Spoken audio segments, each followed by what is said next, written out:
Je suis sans péché. Priez le maître de la moisson d'envoyer des ouvriers pour sa moisson. Frères et sœurs, un père dominicain trouvait insolite cette adresse de Jésus à ses disciples. Pourquoi prier le Père, puisqu'il s'agit de sa moisson à lui? N'est-ce pas l'œuvre qui lui tient le plus à cœur? Et nous-mêmes, entendons-nous cet appel? Qui ne se dit occupé à d'autres tâches quand il retentit? Qui ne fait le sourd quand il parvient jusqu'à lui? Qu'en est-il de la joie qui devrait nous habiter à l'idée de collaborer avec Dieu, d'être ses chargés de mission pour annoncer la bonne nouvelle, pour éclairer le monde? Prier le maître de la moisson, c'est lui demander cet élan qui nous fait défaut. Quand saint François Xavier parla pour la première fois aux Japonais de l'amour infini de Dieu pour toute l'humanité, ceux qui l'écoutaient lui firent cette objection. Si Dieu est bon, comme tu le dis, pourquoi a-t-il attendu si longtemps pour nous faire connaître sa parole? François Xavier répondit, Dieu avait demandé à beaucoup de chrétiens de venir annoncer l'Évangile. Mais plusieurs d'entre eux ont fait la sourde oreille ou s'y sont refusés. Frères et sœurs, la question et la réponse nous placent devant notre responsabilité. Sommes-nous vraiment des missionnaires de l'Évangile? L'institution des 12 avait pour but d'accomplir la mission confiée par Jésus. Agir sans attendre pour soulager, guérir, apaiser, réconforter, remettre en route. Agir laissé à l'initiative et aux moyens de chacun. Frères et sœurs, avons-nous conscience d'être membres d'une Église mandatée à cette fin? Ou bien entravés et bâillonnés comme nous sommes? Participons-nous à l'étouffement général de la parole? Ou nous laissons-nous miner par le sentiment d'impuissance que provoque l'influence toujours plus dérisoire et infime de l'Église dans le monde? Devenue une communauté minuscule, nous résignons-nous à voir fouler aux pieds nos valeurs?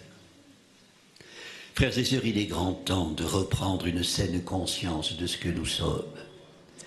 Car quoi qu'il en soit de l'état actuel des choses, nous restons investis d'une mission. Elle consiste à continuer la folle aventure des apôtres, avec une certitude, comme jadis, dans le désert du Sinaï, le Seigneur ne cesse de nous porter comme sur les ailes de l'aigle et de nous amener jusqu'à lui. L'image de l'aigle portant ses petits était familière aux rabbins. Elle traduit la figure aimante, toute puissante, protectrice de Dieu à l'égard d'Israël, son peuple. Ce Dieu que loue le psaume, oui, le Seigneur est bon, éternel est son amour. Mais nous ne sommes plus au temps biblique où le peuple d'Israël relevait du domaine particulier de Dieu. Aujourd'hui, la mission confiée par Jésus aux apôtres est universelle. Aujourd'hui, le suivre, avoir la passion de l'évangile, de la bonne nouvelle qui donne sens à toute vie et la transforme, c'est trouver le mot qui stimule, réveille les énergies latentes. De même que le soleil rouvre les corolles, que le froid de la nuit a fermé, une parole d'encouragement peut ouvrir les cœurs. Frères et sœurs, la compassion est un des visages de la charité. En toutes circonstances, elle porte un regard bienveillant sur les personnes et sur les événements.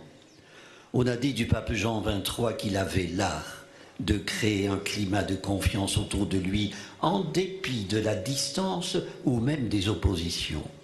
Il savait ne pas offenser les personnes tout en disant la vérité. Toucher le cœur d'un adversaire relève du prodige. Si l'action charitable n'y parvient pas, elle vaudra bénédiction. Frères et sœurs, l'option de résistance au monde dans un emmurement de forteresse, choisie aujourd'hui par de jeunes chrétiens, ne s'inscrit pas dans la ligne proposée par Jésus.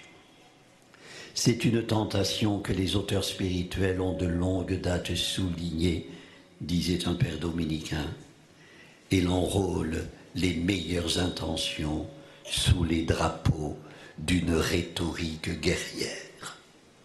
La mission que nous avons reçue ne recourt à aucune rhétorique guerrière. Elle est l'inverse d'une conquête ou d'une reconquête. Il ne nous est pas demandé de prendre d'assaut quoi que ce soit, mais après avoir accueilli et écouté le Seigneur qui vient vers nous, à nous d'accueillir les autres.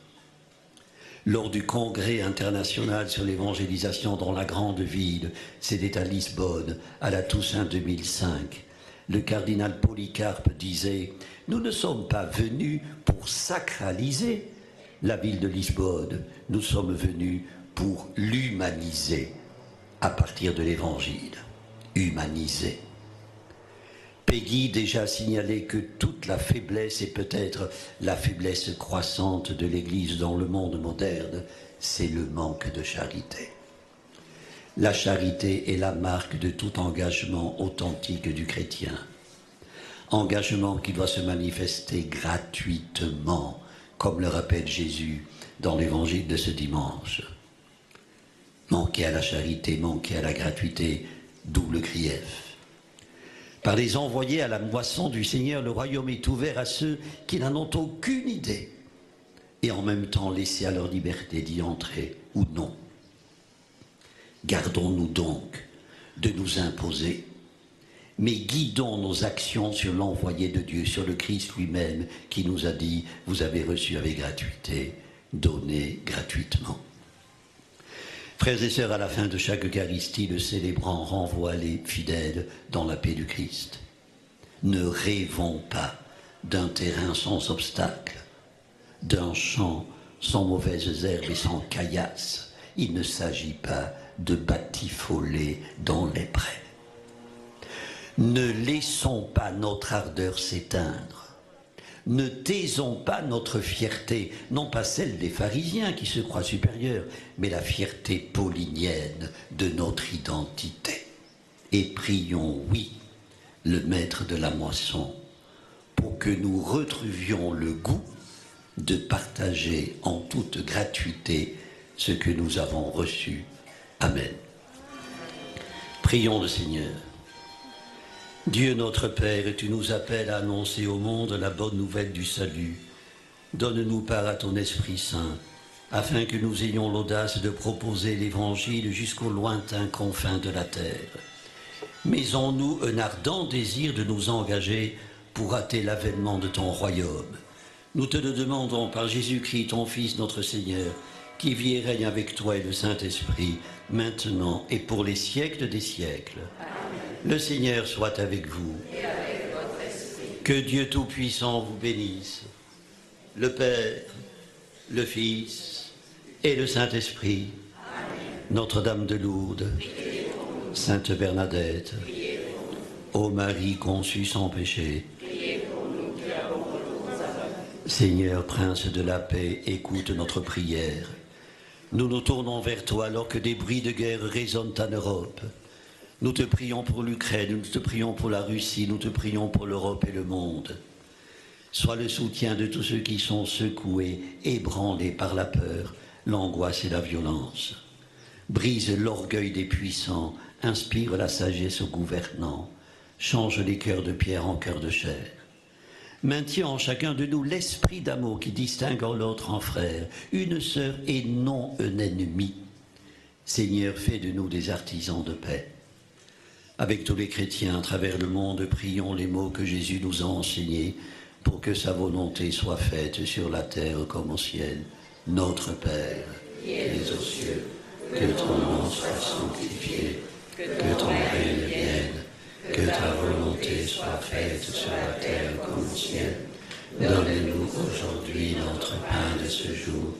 Pardonne-nous nos offenses, comme nous pardonnons aussi à ceux qui nous ont offensés, et ne nous laisse pas entrer en tentation, et délivre-nous du mal.